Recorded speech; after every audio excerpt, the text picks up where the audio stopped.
अस्सलाम वालेकुम all of you. Google classroom में एक बार फिर आप सबको वेलकम कहते हैं। लास्ट टॉपिक हमारा था, हमने स्टार्ट किया था चैप्टर नंबर 1। चैप्टर नंबर 1 का नाम था इंट्रोडक्शन।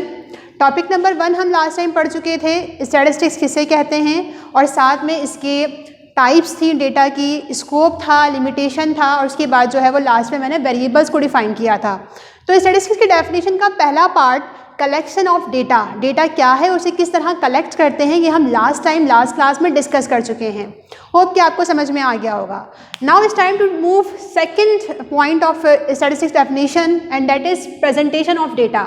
स्टेट्स की डेफिनेशन का सेकंड पार्ट आज हम डिस्कस करने जा रहे हैं। आज हमारा टॉपिक है प्रेजेंटेशन ऑफ डेटा। डेटा को हासिल तो हम कल कर चुके थे, कलेक्शन तो हम कल कर चुके थे। आज हमारा टॉपिक है इसे प्रेजेंट कैसे करते हैं। पहला सवाल यहाँ पर यह आता है कि डेटा को प्रेजेंट करने का रीज़न क्या है, क्या वजह है डेटा को प्रेजेंट करने की। डेटा मैंने कल बताया था आपको, इन्फॉर्मेशन आपके पास होती है न्यूमेरिकल फॉर्म में, प्रेजेंट करना क्यों ज़रूरी होता है, ताकि वो मालूमात आपके कम से कम वक्त में समझ में आ जाए, आसानी से आप उसको कम वक्त में समझ सकें, इसलिए आप डेटा को प्रेजेंट कर रहे होते हो। तो अब मूव करते हैं मेथड की तरफ कि डेटा को प्रेजेंट करने के मेथड कितने हैं, टाइप्स कितने हैं, तरीके कितने हैं। डेटा को दो तरह से आप प्रेजेंट कर सकते हैं। एक है फ्रीक्वेंसी डिस्ट्रीब्यूशन टेबल, टेबल के जरिए टेबल बनाकर आप डेटा को प्रेजेंट कर सकते हैं। दूसरा ग्राफ या फिर डायग्राम के जरिए। आज का हमारा टॉपिक होगा कि टेबल के जरिए किस तरह आप डेटा को प्रेजेंट करेंगे। डायग्राम और ग्राफ जो है वो हम नेक्स्ट क्लास में डिस्कस करेंगे।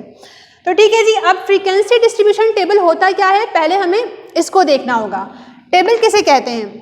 स्टेट्स पे स्टैटिस्टिकल टेबल जो हम यूज़ करते हैं डेटा को प्रेजेंट करने के लिए, बेसिकली इसमें हम अरेंजमेंट दिखाते हैं, डेटा को अरेंज कर रहे होते हैं तरतीब से, सीक्वेंस से, according to magnitude size, data के साइज़ के हिसाब से। डेटा शॉर्ट है, लेंदी है, ज़्यादा है, किस तरह का है, उस हिसाब से हम लोग टेबल बनाकर डेटा को प्रेजेंट कर रहे होते हैं। बाज़ दफ़ा डेटा इंडिविजुअल की फॉर्म में होता है, नंबर ऑफ़ वैल्यूज़ यानी एक्स की फॉर्म में होता है, और बाज़ दफ़ा डेटा ग्रुप की फॉर्म में होता है। अब यहाँ पर डिस्कस करना ज़रूरी है कि ग्रुप और अनग्रुप डेटा क्या होते हैं। अनग्रुप डेटा वो डेटा होते हैं जो अनऑर्गेनाइज्ड होते हैं, जो तरतीब से नहीं होते, रॉ फॉर्म में होते हैं, ऑर्डर्ड फॉर्म में नहीं होते, उन्हें हम कहते हैं अनग्रुप डेटा, जहाँ पर ग्रुप नहीं बने हुए। ऐसे ही आपको वेरिएबल्स उठाकर दे दिए, एक्स उठाकर दे दिया। अगर डेटा के अंदर ग्रुप्स बने हुए हैं, क्लासेस बनी हुई हैं, लाइक 1 to 5, 5 to 10, 10 to 15, तो इस तरह क्लास बनी हुई है, ग्रुप्स बने हुए हैं, तो वो मालूमात कहलाती है हमारे पास ग्रुप डेटा। तो आई होप क्लियर हो गया होगा। ग्रुप ना बने हुए हों तो अनग्रुप, और ग्रुप बने हुए हैं तो वो आपका डेटा ग्रुप डेटा कहलाता है। अब मूव करते हैं। अच्छा, यहाँ मैंने लिखा हुआ है कॉरेस्पॉन्डिंग्स वैल्यू साइड बाय साइड, मतलब जो आपकी डेटा की वैल्यू होंगी उनको आप अरेंज कर रहे होते हो अपने डेटा के हिसाब से साइड बाय साइड। अभी ये किस तरह करेंगे हम देखते हैं अभी आगे टॉपिक में अपने। अब चलते हैं टेबल। अब टेबल को डिफाइन करने जा रहे हैं, तो 3 तरह के मेथड और हैं टेबल के। एक हम बनाते हैं एरे, दूसरा है फ्रीक्वेंसी एरे, लास्ट में है ग्रुप फ्रीक्वेंसी डिस्ट्रीब्यूशन टेबल। अच्छा, एरे और फ्रीक्वेंसी एरे हम इस्तेमाल करते हैं अनग्रुप डेटा के लिए। अनग्रुप डेटा आपके पास प्रेजेंट होता है, उसको अगर आप डिस्क्राइब करना चाहो, ऑर्गेनाइज करना चाहो, तो आप यूज़ करते हो एरे या फिर फ्रीक्वेंसी एरे। ग्रुप वाला अलग फिर एक टेबल बनता है, वो हम बाद में डिस्कस करेंगे। पहले बात कर लेते हैं फर्स्ट टाइप की, डेटा को प्रेजेंट करने के लिए एरे किस तरह बनता है। एरे का मतलब होता है डेटा को तरतीब से अरेंज कर दो, या तो असेंडिंग फॉर्म में या फिर डिसेंडिंग फॉर्म में। असेंडिंग फॉर्म का मतलब होता है तरतीब 1 2 3 4 5 6, इस तरह आप फॉरवर्ड मूव कर रहे होते हो, आगे की तरफ जा रहे होते हो।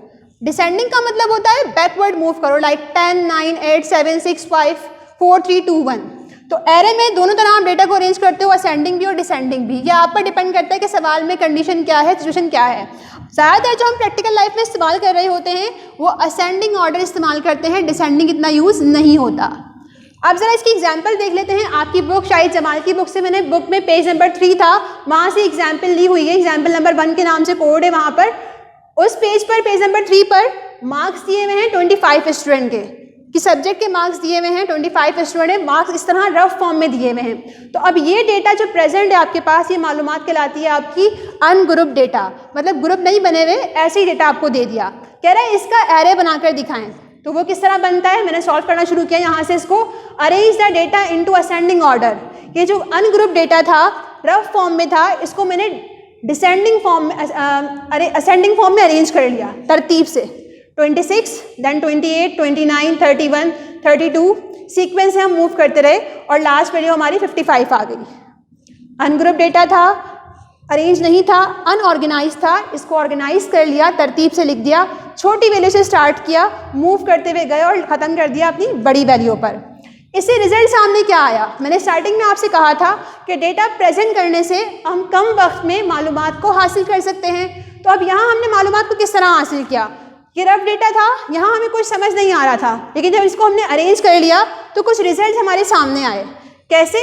इसके ज़रिए हमने देखा कि हमारी सबसे कम वैल्यू 26 है, मिनिमम वैल्यू 26 है, जबकि मैक्सिमम वैल्यू क्या है? 55 है। आसानी से हमने रिजल्ट निकाल लिया। इसके ज़रिए हम अपनी रेंज निकाल सकते हैं। रेंज का फॉर्मूला होता है मैक्सिमम वैल्यू को माइनस करते हैं मिनिमम वैल्यू से। तो हमने लिखा 55, यहाँ पुट किया, देन मिनिमम वैल्यू 26 वहाँ पुट की, दोनों को माइनस किया, रेंज आ गई आपके पास। इस डेटा को देखकर हम ये रिजल्ट दे सकते हैं, इंटरप्रेट कर सकते हैं कि हमने हैवी कंसंट्रेशन कहाँ पर देखी, यानी नंबर कहाँ कहाँ रिपीट हो रहे हैं, कौन से नंबर ज़्यादा हैं, कितनी क्वांटिटी में नंबर बार बार रिपीट हो रहा है। देखिए मैंने यहाँ पर लिखा हुआ है हैवी कंसंट्रेशन 40 to 55, यानी देखिए यहाँ पर 42 टाइम है, 42, 43, 46 3 टाइम है, 51, 52। तो यहाँ 52 तक 40 से लेकर नंबर्स ज़्यादा हैं जो बार बार रिपीट हो रहे हैं, इनकी हैवी कंसंट्रेशन पाई जाती है। तो स्टूडेंट ये था डेटा एरे। इसको बनाने का तरीका ये था कि हमें डेटा को असेंडिंग फॉर्म में अरेंज करना था, बहुत ही सिंपल। लेकिन इस तरह से भी कुछ खास रिजल्ट हमारे सामने नहीं आए, तो और इम्प्रूवमेंट की तरफ गए हम और हमने सेकंड टाइप देखा, फ्रीक्वेंसी एरे कैसे बनता है। फ्रीक्वेंसी एरे इसकी इम्प्रूव्ड फॉर्म है, इसको और कन्वीनियंट फॉर्म में आसानी के लिए हमने बनाया सिंपल फ्रीक्वेंसी डिस्ट्रीब्यूशन। दो नाम हैं इसके, यहाँ मैंने लिखा हुआ है फ्रीक्वेंसी एरे, इसी को सिंपल फ्रीक्वेंसी डिस्ट्रीब्यूशन टेबल भी कहते हैं। अब ये कैसे बनता है? डेटा में वही इस्तेमाल कर रही हूँ, आपकी बुक वाला पेज नंबर 3 वाला, उसको मैंने यहाँ पर असेंडिंग फॉर्म में लिख लिया। असेंडिंग मतलब वही तरतीब से लिख लिया, 26 से लेकर हम मूव करते गए 55 पॉइंट तक। जो नंबर बार बार रिपीट हो रहे थे उन नंबर्स को हमने सिर्फ एक बार लिखा। लाइक 42 2 टाइम था, मैंने एक ही बार लिख लिया। 43 को भी मैंने एक बार लिखा है। 46, 51 सब नंबर मैंने 1 टाइम लिखे हैं। अब आगे मैंने एक कॉलम बना रखा है फ्रीक्वेंसी का, क्योंकि फ्रीक्वेंसी डिस्ट्रीब्यूशन टेबल है, यहाँ फ्रीक्वेंसी टेबल बनाना बहुत ज़रूरी है। फ्रीक्वेंसी होती क्या है पहले आपको ये मालूम होना चाहिए। फ्रीक्वेंसी का मतलब ये होता है कि डेटा में कौन सा नंबर कितनी बार रिपीट हो रहा है, कौन सा नंबर कितनी बार दोहराया जा रहा है, उसे हम फ्रीक्वेंसी कहते हैं। अब देख लेते हैं, टेबल में 26 1 टाइम था, मैंने 1 लिख दिया। 28 1 टाइम था, 1 लिख दिया। 29 भी 1 टाइम है, 31 भी 1 टाइम है। ये मैं कहाँ से देख रही हूँ? ये मैं यहाँ से सर्च कर रही हूँ। देखें 26 1 टाइम था, 1, 28, 29, 31, 32 भी 1 टाइम है। 35 कितनी दफ़ा है? 1 टाइम। 36 भी 1 टाइम है। 39 भी 1 टाइम है। अब 40 जो है वो 2 टाइम है। 40 तो मैंने क्या लिखा? 2 लिख दिया इसके आगे। 43 3 टाइम है, 1 2 3, ठीक है। 46 भी 2 टाइम था, 51 और फिर 55 तक हम चले गए। तो ये था हमारा फ्रीक्वेंसी डिस्ट्रीब्यूशन टेबल। होप कि आपको समझ में आ गया होगा। कोई प्रॉब्लम हो तो आप गूगल क्लासरूम में आकर डिस्कस कर सकते हैं, पूछ सकते हैं सवालात। इंशाल्लाह नेक्स्ट क्लास में नेक्स्ट टॉपिक के साथ हाजिर होंगे और फिर स्टार्ट करेंगे अपना ग्रुप फ्रीक्वेंसी डिस्ट्रीब्यूशन टेबल। जब तक के लिए अल्लाह हाफ़िज़।